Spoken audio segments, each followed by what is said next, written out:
Hi my dear children. So today we are going to learn a EVS lesson. Okay. So our fifth lesson. What is our lesson name? Nutrients in food. Nutrients in food అనే lesson నేర్చుకుంటాం మనం. Food లో ఎన్ని types of nutrients ఉన్నాయి అనే దాని గురించి నేర్చుకుంటాం. So first మీరు స్కూల్ డేస్ లో స్కూల్ కంప్లీట్ అయిపోయిన వెంటనే మీ ఇంటికి వెళ్తారు. Yes or no? ఇంటికి వెళ్ళిన తర్వాత ఏం అడుగుతారు ఫస్ట్? మా ఐఎమ్ సో హంగ్రీ, నాకు ఏదైనా ఫుడ్ ఇవ్వి తినడానికి అని చెప్పి లేదంటే స్నాక్స్ పెట్టమని అడుగుతూ ఉంటారు. ఎందుకంటే వీఆర్ ఫీలింగ్ హంగ్రీ. సో హంగ్రీగా ఫీల్ అయినప్పుడు మనం ఫుడ్ తీసుకుంటున్నాం. ఫుడ్ తీసుకోవడం వల్ల ఏం జరుగుతుంది? ఫుడ్లో ఉన్న డిఫరెంట్ న్యూట్రియంట్స్ కానీ ఫుడ్లో మనకి ఎనర్జీ గివింగ్ న్యూట్రియంట్స్ ఉంటాయి కాబట్టి వాటి వల్ల మనకి ఎనర్జీ వచ్చి మళ్ళీ నెక్స్ట్ టాస్క్ అంటే ప్లేయింగ్ ఆడుకోవడం కానీ లేదంటే ట్యూషన్కి వెళ్ళి ఇవన్నీ చేస్తూ ఉంటాం. సో దీన్ని బట్టి ఏం నేర్చుకోవచ్చు? ఫుడ్లో ఉన్న న్యూట్రియంట్స్ అనేవి మన బాడీకి చాలా హెల్ప్ఫుల్గా ఉంటాయి అని. ఓకే, సో అలాంటి న్యూట్రియంట్స్ ఏమేమి న్యూట్రియంట్స్ ఉంటాయి ఎలాంటి ఫుడ్స్లో అనేది మన లెసన్లో నేర్చుకుంటాం. Okay, so my dear children, మీ టర్మ్ బుక్స్లో పేజ్ నెంబర్ 129లో fifth lesson. Okay, so when we come back at our home from school, we feel hungry and we ask for food. Our body needs energy to move, work and play. This energy comes from food. So మనం move అవ్వడానికి కానీ లేదంటే ఆడుకోవడానికి లేదంటే ఏదైనా work చేయడానికి కూడా మనకి ఎనర్జీ కావాలి. ఈ ఎనర్జీ అంతా కూడా ఫుడ్ నుంచి మనకి వస్తూ ఉంటుంది. Next, food is essential for all living things. It help to grow and to fight diseases.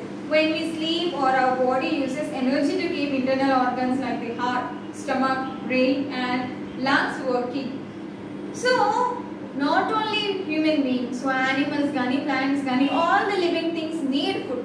So ప్రతి దానికి కూడా ఫుడ్ అనేది కావాలి. ఎందుకంటే అవి సస్టైన్ లేదంటే ప్రతి జీవించడానికి ఫుడ్ అనేది కావాలి. నెక్స్ట్, మనం నిద్రపోయినప్పుడు కూడా మనం తీసుకున్న ఎనర్జీ వలన ఇంటర్నల్ ఆర్గన్గా లోపల ఉన్న ఆర్గన్స్ అన్నీ కూడా వర్క్ చేస్తూ ఉంటాయి. లైక్ హార్ట్ కానీ స్టమక్ కానీ బ్రెయిన్ కానీ. బ్రెయిన్ కూడా ఆఫ్ అవుతుంది కదా మనం నిద్రపోతున్నప్పుడు, it works. So internal work జరగడానికి కూడా ఈ న్యూట్రియంట్స్ అనేవి మనకి హెల్ప్ చేస్తూ ఉంటాయి. Okay, so sources of food. ఫుడ్లో ఎలాంటి సోర్సెస్ ఉన్నాయి చూడండి. The food we eat comes from plants and animals. So ఏ సోర్సెస్ నుంచి మనకు ఫుడ్ అనేది అవైలబుల్గా ఉంటుంది? ప్లాంట్స్ నుంచి అలాగే యానిమల్స్ నుంచి. We get food from plants and animals. Plants are biggest source of food. They give us fruits, vegetables, cereals, pulses, oil, seeds, spices, tea and coffee, etc. So ఇలాంటి different materials అన్నీ కూడా మనకి దేని నుంచి వస్తున్నాయి? Tea కానీ coffee కానీ pulses కానీ ఇవన్నీ కూడా ప్లాంట్స్ నుంచి వస్తాయి. So plant is the major food producer. మనందరికీ కూడా ప్లాంట్ అనేది చాలా ఇంపార్టెంట్, ప్లాంట్స్ అనేవి. Next one, animals. Animals give us meat, egg, milk, fish. So animals నుంచి కూడా మనం ఫుడ్ ని తీసుకుంటుంటాం, like meat, egg and fish etcetera. So sir మనకి ఫుడ్ సోర్సెస్ ఏంటి? Animals and plants. Next, categories of food. Food ని 5 categories లో divide చేశారు. ఓకేనా? సో వాటిలో ఉన్న కంటెంట్ ని బట్టి వాటిని డివైడ్ చేశారు. చూడండి ఇక్కడ. Ideally, different type of food nutrients can be classified according to their functions into the following categories. So ఏమేమి ఉన్నాయి చూడండి కేటగిరీస్ అక్కడ. Energy giving foods. So 5 categories ఉంటాయి మనకు. First one is energy giving foods. Second one is body building foods.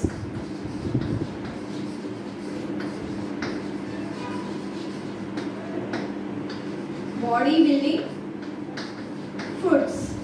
Next one, the third one is protective foods. What is the third one? Protective foods. Next, the fourth one is roughage. That is pronounced as roughage. R-O-U-G-H-A-G-E. Roughage. Next, the last one is stored energy foods. Stored energy foods. Okay, stored energy foods. So look here now. Energy giving foods, body building foods, protective foods, roughages and stored energy foods. వీటిలో energy giving foods లో ఏమి present అయి ఉంటాయంటే carbohydrates and fats. So energy giving foods అంటే వాటిలో ఏం present అయి ఉంటాయి? సో కార్బోహైడ్రేట్స్ అండ్ ఫ్యాట్స్ అనేవి ఆ ఫుడ్ లో ఉంటే వాటిని ఎనర్జీ గివింగ్ ఫుడ్స్ అంటారు. Okay, next one body building foods. So మన బాడీ గ్రోత్ ఉండాలంటే మన దానిలో ఏముండాలి? So the next one is protective foods. Body building foods అయితే మనకి ప్రోటీన్స్ ఉండాలి. ఆ ఫుడ్ లో ప్రోటీన్స్ ఉన్నప్పుడు మన బాడీ అనేది గ్రోత్ తీసుకుంటుంది. నెక్స్ట్ వచ్చి ప్రొటెక్టివ్ ఫుడ్స్. ప్రొటెక్టివ్ ఫుడ్స్ అంటే ప్రొటెక్టివ్ ఫుడ్స్ లో ఏముండాలి? విటమిన్స్ అండ్ మినరల్స్ ఉండాలి. సో విటమిన్స్ అండ్ మినరల్స్ ఉన్నప్పుడు మన బాడీలో ఇమ్యూనిటీ అనేది పెరుగుతుంది. సో ఈ ప్రొటెక్టివ్ ఫుడ్స్ అనేవి మనల్ని బాడీని కాపాడడానికి ఉపయోగపడతాయి కాబట్టి ఆ ఫుడ్ లో విటమిన్స్ అండ్ మినరల్స్ అనేవి కంపల్సరీగా ఉండాలి. The next one roughages. Roughages అంటే దే హెల్ప్ అస్ పీచు పదార్థాలు టైప్ ఉంటాయి కదా. So like drum sticks and etcetera, వాటిని రఫేజెస్ అంటారు.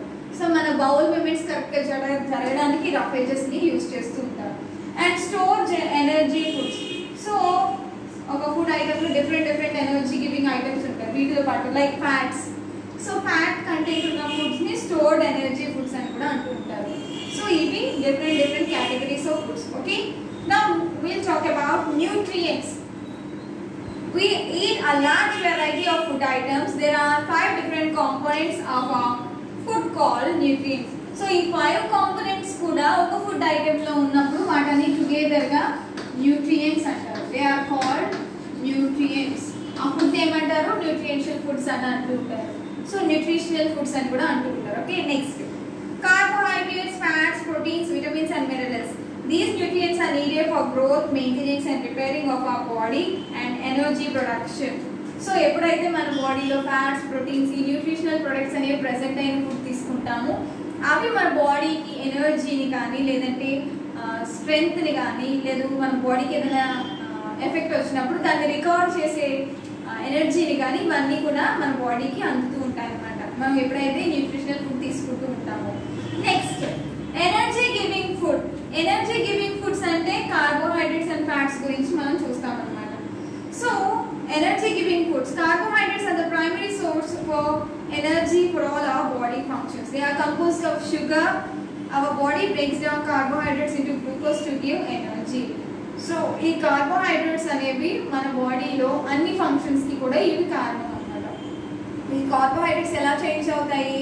మనం ఈ కార్బోహైడ్రేట్స్ ఏవైతే తీసుకుంటున్నామో బాడీలో ఆ కార్బోహైడ్రేట్స్ బ్రేక్ డౌన్, ఓకే, అవి బ్రేక్ డౌన్ అయ్యి ఎలా మారుతున్నాయి? గ్లూకోజ్ కింద మారుతుంది అనమాట బాడీలో. ఎప్పుడైతే కార్బోహైడ్రేట్స్ బాడీ తీసుకుంటున్నామో they are changing into glucose. So ఆ గ్లూకోజ్ కింద మారినప్పుడు they are giving energy for our body. So this is about energy giving food. Next, so ఈ కార్బోహైడ్రేట్స్ ఏమేమి ఫుడ్ లో ఉంటాయి, ఏమేమి ఐటమ్స్ లో ఉంటాయి చూడండి. Rice, wheat, bread and sugar. So rice లో sugar content, I mean carbohydrate కానీ ఫ్యాట్ కానీ ప్రెసెంట్ అయి ఉంటాయి, కార్బోహైడ్రేట్స్ ప్రెసెంట్ ఉంటాయి. Wheat, bread and sugar and potatoes, sweet potatoes and sweets. So ఈ సోర్సెస్ అన్నిటిలో కూడా కార్బోహైడ్రేట్స్ అనేవి ప్రెసెంట్ అయి ఉంటాయి. సో అవి తీసుకోవడం వల్ల మనకి ఎనర్జీ అనేది ప్రొడ్యూస్ అవుతుంది. Next one, so carbohydrates and fats, carbohydrates is completed. Next, fats. Fats are also energy giving food. They provide us more energy than carbohydrates. So carbohydrates తో కంపేర్ చేస్తే ఫ్యాట్స్ ఇంకొంచెం external energy అనేది మన బాడీకి అందిస్తూ ఉంటాయి. Okay, so our body needs very little fat. Consumption of fat in excess not good for health as they get stored in the body and increase our body weight. So fat ఇంకా external energy అనేది మన బాడీకి ఇస్తుంది, కానీ మనం తీసుకునే fat content ఎక్కువ అవ్వకూడదు. ఓకే, సో అది ఎప్పుడైతే ఎక్కువ అవుతుంది ఏం జరుగుతుంది? బాడీలో అవి స్టోర్ అయిపోతుంది. ఓకే, ఎనర్జీ కింద మారకుండా బాడీలో అవి స్టోర్ అయిపోయి మనం వెయిట్ అనేది పెరుగుతుంది. ఓకే, సో కార్బోహైడ్రేట్స్ అంటే ఫ్యాట్ ఇంపార్టెంట్, కానీ ఫ్యాట్ అనేది లిమిట్గా తీసుకోవాలి. Okay, next sources of fat. So మనం ఫ్యాట్ని ఏ సోర్సెస్ ద్వారా తీసుకోవచ్చు? సో యానిమల్ ఫ్యాట్స్ అయితే butter, cheese, milk, fish oil, meat, chicken. Vegetables నుంచి అయితే mustard oil, coconut oil, sesame oil and sunflower seeds, nuts, almonds, ground nuts, cashew nuts and pistachios. So ఇవన్నీ కూడా ఫ్యాట్ మనకి produce చేసే sources అన్నమాట. Next carbohydrates, carbohydrates, fats completed. Next coming to proteins. So మన బాడీకి proteins ని ఏ sources నుంచి వచ్చో చూడండి. Proteins are building blocks that help your body to grow and repair. Proteins are needed not only for muscles but also for hair, skin and internal organs. When we got hurt or bruised, it helps us to repair worn out or damaged cells. So ఈ proteins ఏ విధంగా ఉపయోగపడుతున్నాయి? మన body building blocks అని కూడా అనొచ్చు. ఎందుకంటే మన గ్రోత్కి ఉపయోగపడేవి మెయిన్లీ ప్రోటీన్స్ అన్నమాట. సో మన హెయిర్కి కానీ ఫేస్ లేదంటే స్కిన్ కానీ లేదంటే ఇంటర్నల్ ఆర్గన్స్ అన్నీ కూడా యాక్టివ్గా వర్క్ చేయాలంటే ప్రోటీన్ కంటెంట్ ఉన్న ఫుడ్ని మనం ఎక్కువ తీసుకోవాలి. Then we will be strong. So ఆ ప్రోటీన్ కంటెంట్ ఉండే సోర్సెస్ ఏంటి చూడండి. యానిమల్స్లోకి వచ్చేటప్పటికి milk, egg, cheese, meat or fish. Plant సోర్సెస్లో అయితే పల్సెస్, బీన్స్, సోయాబీన్ ఎక్సెట్రా. ఇవన్నీ కూడా మనకి ప్రోటీన్ ఇచ్చే sources. Okay, next protective food. So vitamins and minerals గురించి చూస్తాం ఇప్పుడు. So vitamins are organic substances present in small amount in a variety of foods. They are required for carrying out vital functions of body. Although they are needed in small amounts, they keep us healthy and protect us from diseases. So vitamins అనేవి మన బాడీకి చాలా important. Even మనం తక్కువ amount of vitamins ఉన్న food తీసుకున్నా కూడా అవి మన బాడీలో ఏం చేస్తున్నాయి, చాలా ఎక్కువగా మనకి హెల్ప్ఫుల్గా ఉంటాయి అన్నమాట. మనం హెల్తీగా ఉండడానికి విటమిన్స్ అనేవి ఎక్కువగా యూజ్ అవుతూ ఉంటాయి. సో ఈ విటమిన్స్లో ఏ సోర్సెస్ నుంచి మనకి విటమిన్స్ వస్తున్నాయి? So meat, egg, fish and milk. Meat, egg, fish and మిల్క్లో ప్రోటీన్ కంటెంట్ ఉంటుంది, సో విటమిన్స్ ఉంటాయి. అండ్ ఆల్సో ఇన్ ప్లాంట్స్ వచ్చేటప్పటికి pulses, fruits and vegetables. Fruits and వెజిటేబుల్స్లో ఈ విటమిన్స్ కంటెంట్ అనేది బాగా ఎక్కువగా ఉంటుంది కాబట్టి ఇవి ఎక్కువ తీసుకోమని చెప్తూ ఉంటారు. Okay, next so functions of విటమిన్స్లో మనకి డిఫరెంట్ టైప్స్ ఉంటాయి. Vitamin A, D, C, B, K ఇలా విటమిన్స్ ఉంటాయి కదా. సో వాటి యొక్క ఫంక్షన్స్ చూడండి. Vitamin D in milk, egg or cod liver oil is good for strong bones and muscles.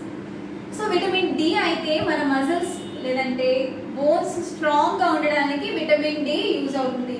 మన బోన్స్ అండ్ మజిల్స్ స్ట్రాంగ్గా ఉండాలంటే ఏ విటమిన్ తీసుకోవాలి? Vitamin D. Vitamin D is present in egg yolk and milk and cod liver. Fish తీసుకున్నా కూడా vitamin D అనేది మనకి అవైలబుల్గా ఉంటుంది. Next vitamin A, carrot, fish and egg. So మన ఐసైట్ బాగా పనిచేయడానికి విటమిన్ ఏ అనేది యూజ్ అవుతుంది. Next vitamin C. Vitamin C దేనిలో ప్రెసెంట్ అయి ఉంటుందంటే ఆరెంజెస్, లెమన్ అండ్ టమాటోస్. ఈ విటమిన్ సి ఎందుకు యూజ్ అవుతుంది? Bones, teeth, gum and skin. ఈ స్కిన్ బాగుండడానికి లేదంటే మన గమ్స్ లోపల బోన్స్ ప్రెసెంట్ అయినాయి కదా, బోన్స్కి, టీత్కి ఇవన్నిటికీ కూడా స్ట్రాంగ్ అండ్ హెల్తీగా ఉండడానికి విటమిన్ సి ఉపయోగపడుతూ ఉంటుంది. Next one is vitamin B. B అనేది ఎక్కువగా లీఫ్ వెజిటేబుల్స్లో ప్రెసెంట్ అయి ఉంటుంది. Okay, leafy green vegetables, soybean, banana, eggs, milk, legume is good for heart and nerves. మన బాడీలో ఉన్న హార్ట్కి అలాగే నర్వ్స్కి కూడా ఇది బాగా ఉపయోగపడుతూ ఉంటుంది. సో మై డియర్ చిల్డ్రన్, ఇవి some of the vitamins and minerals గురించి. నా మినరల్స్ గురించి నేర్చుకునే ముందు ఇవన్నీ కూడా ఒకసారి మళ్ళీ రిఫర్ చేయండి, ఓకేనా? సో వీటిలో ఉన్న మెయిన్ పాయింట్స్ ఏవైతే ఉన్నాయో మళ్ళీ ఒకసారి చెక్ చేయండి. And minerals will see in the next part. Thank you.